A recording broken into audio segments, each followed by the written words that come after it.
Día 26 de mayo. San Felipe Neri, sacerdote, fundador, del año 1595.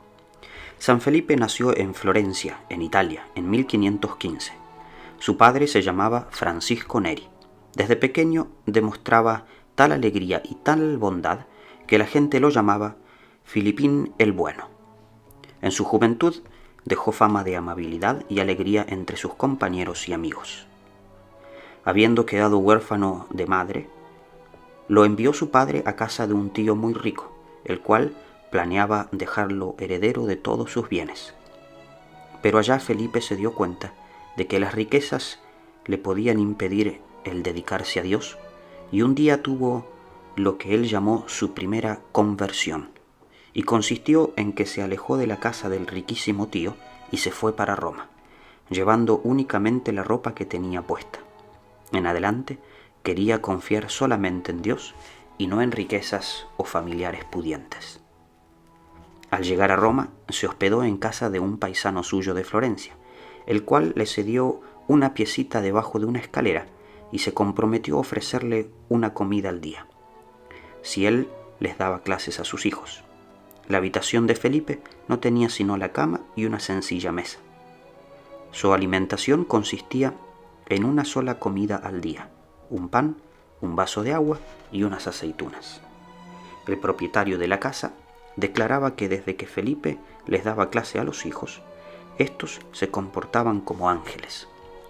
Los 2 primeros años Felipe se ocupaba casi únicamente en leer, rezar y hacer penitencia y meditar.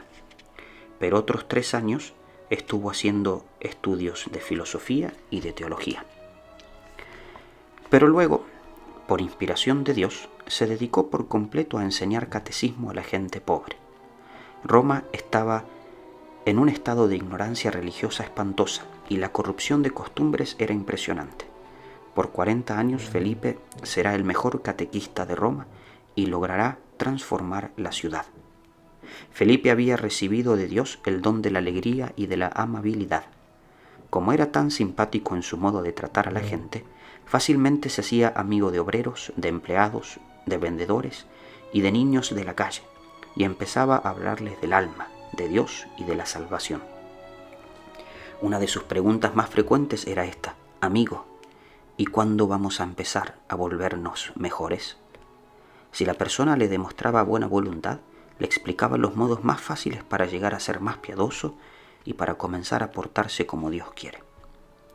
Aquellas personas que le demostraban mayores deseos de progresar en santidad, las llevaba de vez en cuando a atender a los enfermos en los hospitales de caridad, que en ese tiempo eran muy pobres, abandonados y necesitados de todos. Otra de sus prácticas era llevar a las personas que deseaban empezar una vida nueva a visitar en devota procesión los 7 templos principales de Roma, y en cada uno dedicarse un buen rato a orar y a meditar. Y así, con la caridad con los más pobres y con la oración, lograba transformar muchísima gente. Desde la mañana hasta la noche estaba enseñando catecismo a los niños, visitando y atendiendo enfermos en los hospitales y llevando grupos de gentes a las iglesias a rezar y a meditar. Pero al anochecer se retiraba solo a algún sitio solitario a orar y meditar en lo que Dios ha hecho por nosotros. Muchas veces pasó la noche entera rezando. Le encantaba irse a orar a las puertas de los templos, o en las catacumbas, o en grandes cuevas subterráneas de Roma donde están enterrados los antiguos mártires. Lo que más pedía Felipe al cielo era que se le concediera un gran amor hacia Dios. En la vigilia de la fiesta de Pentecostés, estando aquella noche rezando con gran fe, pidiendo a Dios el poder amarlo con todo su corazón, su corazón, creció y se le saltaron las costillas. Felipe, entusiasmado y casi muerto de emoción, exclamaba: «Basta, Señor, basta, que me vas a matar de tanta alegría».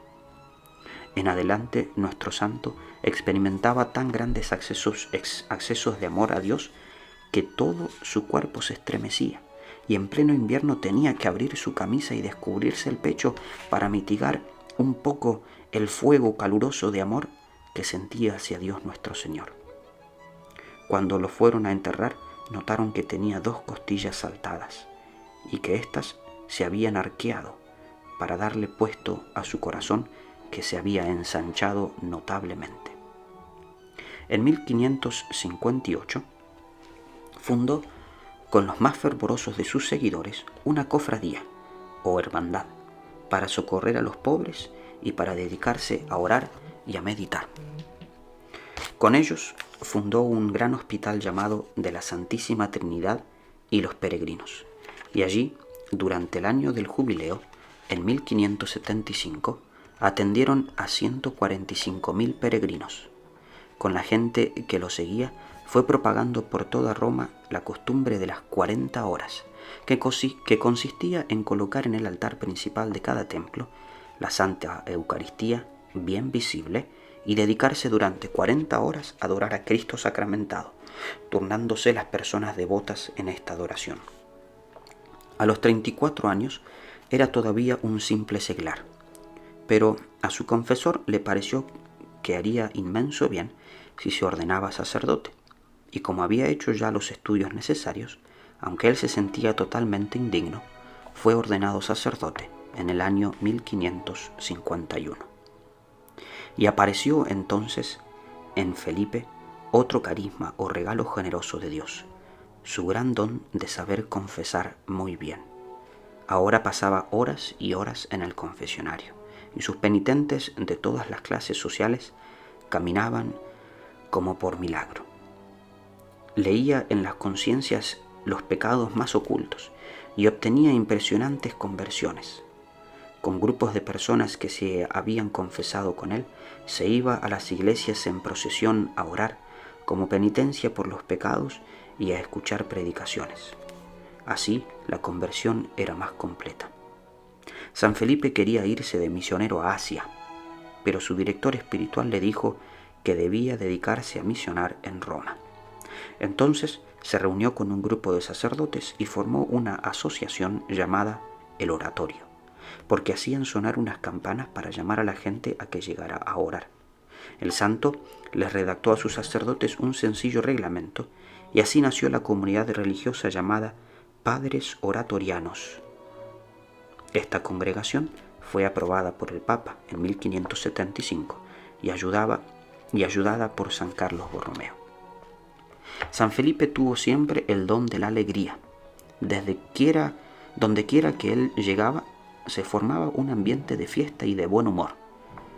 Y a veces, para ocultar los dones y cualidades sobrenaturales que había recibido del cielo, se hacía medio payaso y hasta exageraba un poco sus chistes y chanzas. La gente reía de buena gana, y aunque a algunos muy seriotes les parecía que él debía de ser un poco más serio, el santo lograba así que no lo tuvieran en fama de gran santo, aunque sí lo era en verdad.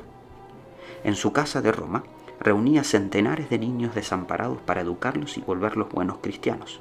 Estos muchachos hacían un ruido ensordecedor, y algunos educadores los regañaban fuertemente. Pero San Felipe les decía: haced todo el ruido que queráis, que a mí lo único que me interesa es que no ofendáis a nuestro Señor. Lo importante es que no peguéis. Lo demás no me disgusta. Esta frase la repetía después un gran imitador suyo, San Juan Bosco. Una vez tuvo un ataque fuertísimo de vesícula. El médico vino a hacerle un tratamiento, pero de pronto el santo exclamó: por favor, hágase a un lado, que ha venido Nuestra Señora, la Virgen María, a curarme. Y quedó sanado inmediatamente. A varios enfermos los curó al imponerles las manos. A muchos les anunció lo que les iba a suceder en el futuro. En la oración le venían los éxtasis y se quedaba sin darse cuenta de lo que sucedía a su alrededor. Muchas personas vieron que su rostro se llenaba de luces y resplandores mientras rezaba o mientras celebraba la Santa Misa, y a pesar de todo esto se mantenía inmensamente humilde y se consideraba el único de todos y el más indigno y pecador. Los 2 últimos años los dedicó a dar dirección espiritual. El Espíritu Santo le concedió el don de saber aconsejar muy bien, y aunque estaba muy débil de salud y no podía salir de su cuarto, por allí pasaban todos los días numerosas personas. Los cardenales de Roma, obispos, sacerdotes, monjas, obreros, estudiantes, ricos y pobres, jóvenes y viejos, todos querían pedirle un sabio consejo y volvían a sus casas llenos de paz y con deseos de ser mejores. Decían que toda Roma pasaba por su habitación. Empezó a sentir tales fervores y tan grandes éxtasis en la Santa Misa después de la consagración que el que le acolitaba se iba después de la elevación y volvía 2 horas después y alcanzaba a llegar para el final de la misa. El 25 de mayo de 1595, su médico lo vio tan extraordinariamente contento que le dijo: «Padre, jamás lo había encontrado tan alegre».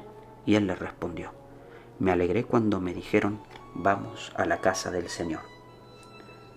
A la medianoche le dio un ataque y levantó las manos para bendecir a sus sacerdotes que lo rodeaban.